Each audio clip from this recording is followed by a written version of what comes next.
Today we're here with St. Helens senior Ivan Alcazar, defender on the soccer team. Ivan, how's it going today? Pretty good. How are you? Pretty good, thank you. So you guys were playing over on the turf at Putnam last night. Sounds like things didn't quite go your way. What did you think of the game last night? Just a lot of mistakes by the team. Just everything that could have gone wrong just went wrong yesterday, and there's things that are hard to fix, but it's things that you have to minimize to win games. And yesterday just wasn't our day, I would say. It was just a team effort in the loss. Actually, nobody really stepped up to do something for the sake of winning. Okay. Now you guys are playing on artificial turf over there. The girls were here last night. It was the first time that it had been really wet on your guys' field. What's it like playing on that thing once it gets soaking wet? It's it's not even a field. It's mud. Like you can kind of use it to your advantage, because everybody else plays on turf, and then when they come and play on this mud, it's different. It makes it harder for them. But it's hard, you have to make every pass crisp, because if it doesn't, the ball will just stop rolling. And it makes the game slower because of the mud and the way that the field is, and you have to avoid those spots. But you also know, like as a defender at least, I know that I can give more space because of how the field is, and I know that I'll let them shoot it from further out or closer in because of how there's no, they can't plant because of the mud, and then it's slipping, that kind of stuff. So it's different. It's definitely different. Yeah, I noticed, like you're saying, there were several passes last night where the ball would just be going and then it would come to a dead stop, or people would, go to plant and slip and fall. How do you adjust to that during a game? You have to think about it beforehand. You have to know your next move before the ball even gets there. So just knowing where you're gonna go, and then you have to adjust by the speed of the game. So you have to slow everything down, but make how you pass the ball faster. If that kind of makes sense. Okay. So you guys have got Wilsonville here tomorrow, who another team that comes from turf, coming to playing on your guys' field. What should people who are going to watch the game expect to see from you guys tomorrow night? Just heart, and senior night tomorrow, so the seniors have a lot on their plates. Just trying to get that last one, trying to get something that we probably have never done in I don't know how many years against Wilsonville.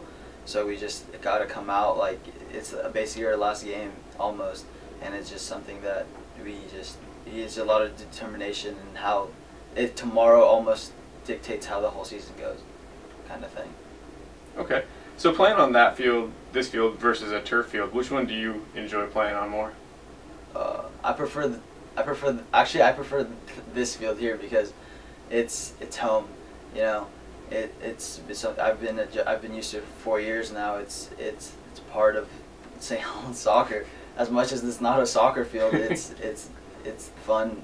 It makes everything, I guess, more like exciting to see other kids kind of come and adjust to their thing in one game, because us and Park Rose are the only teams with grass in our entire league. But Park Rose's is actual the field. Ours is that.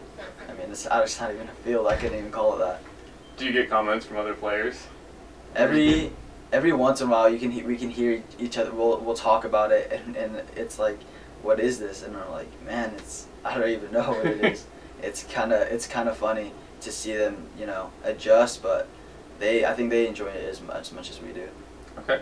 So now going back to senior night, you guys have got a pretty good number of seniors on this year's team, and you guys have suffered through some pretty tough seasons. So when you got a couple wins earlier in this year, how good did that feel after going through a couple seasons of really struggling? Well, starting off in that Astoria Jamboree, when we got those 2 wins at the very beginning, it gave us a lot of confidence coming into the season. And then coming in, we were like, okay, this is it. This is our year. Maybe we can get into the play-ins and just have a statement for the next couple of years for these guys. And it gave us it started what we thought would have been a lot more promising than we thought it would. The new coach again, starting off with those 2 wins, it just made everything seem more possible. And then the 2 wins coming in the season, we're like, okay, we have some more confidence. Maybe we can sneak into the playoffs or the play-ins, whatever. And it makes a world of difference. Nice. Another thing going back to senior night that I've kind of found interesting with boys soccer in particular, it seems like you guys get a lot of foreign exchange students on the team. Yeah. How easy is it to kind of bring those guys in and get them to feel like they're a part of the team and make them feel welcome? It's pretty easy because you involve them straight right off the bat as soon as they get here. You want them. They're good players. You know they're always good players coming from Europe or coming from South America. So soccer is the biggest. It's a worldwide sport. You know how good they are. It's crucial that you involve them in as soon as they get here, and you just make them feel like they're at home. Yeah, like you said, it's a worldwide sport. You know, obviously there's a lot more popularity of soccer in Europe and Latin America.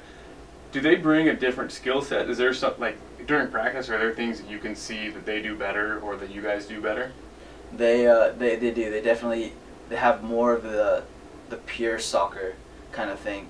American soccer is a lot different than European soccer. So their soccer is a lot, like you would say, cleaner, nicer. You know, trapping the ball, the passing and the moving. In American soccer, it's all about, it starts from like the defense and then just throwing it or kicking it all the way down the field and hoping that your forwards will get it. In the European soccer, it's a building process from the defense to the mid to the forward. So everything's a lot smarter as well and faster. So as a defender, what are you usually doing? Are you making that quick pass to the midfield, or do you boot it up top? Me as a defender, just depending on the circumstances, I try to get the ball to the midfield as much as I can. But if I have an offender from the other team, I clear the ball as fast as I can because you don't want to be playing around with it. But as a defender, my first option is to give it to the midfield so they can spread out and they can deliver those passes to the forwards. Okay, that makes sense. Now, same thing going your perspective as a defender. When you're playing another team, what's more challenging for you to defend? Is it the team that's controlling it, or just kind of all over the place, passing deep balls and making runs? The team that controls it, because they spread you out. So they spread out everybody, and they make the gaps. They control you as well as the ball, and that's what makes it tough because now you're playing chase, and you're trying to take away that next pass. But now when they're passing it, you can anticipate that next pass, but when they're controlling and giving it back and swinging it, it just makes it that much harder. Okay. So you guys have, are you close to getting to that level where you can control the ball and make those passes? I know for a while that was, you know, I think all season really, Bob's been really stressing that. Are you guys pretty close to getting there? At times there are moments where I'm surprised myself at how well we do, giving it 1, 2, 3, 4, 5, 6, 7 passes. Sometimes it's there, but sometimes it's just like we go go backwards, they go forwards, and we're close, but it's more of an IQ thing, I think, more than anything. Okay. So does that mean guys have got to start playing soccer at a younger age and getting used to that skill set at an earlier age? Is that? I think so. Yeah. It's crucial to start young, and to have the good instruction very young, and playing club and playing year round, so that you're used to those kind of things, and you get different aspects. Like playing club is a lot faster than high school soccer, because of the better instruction and just the more talented players there is. Okay. All right. Well, thanks for stopping by. Good luck tomorrow night and the rest of the season. Thank you.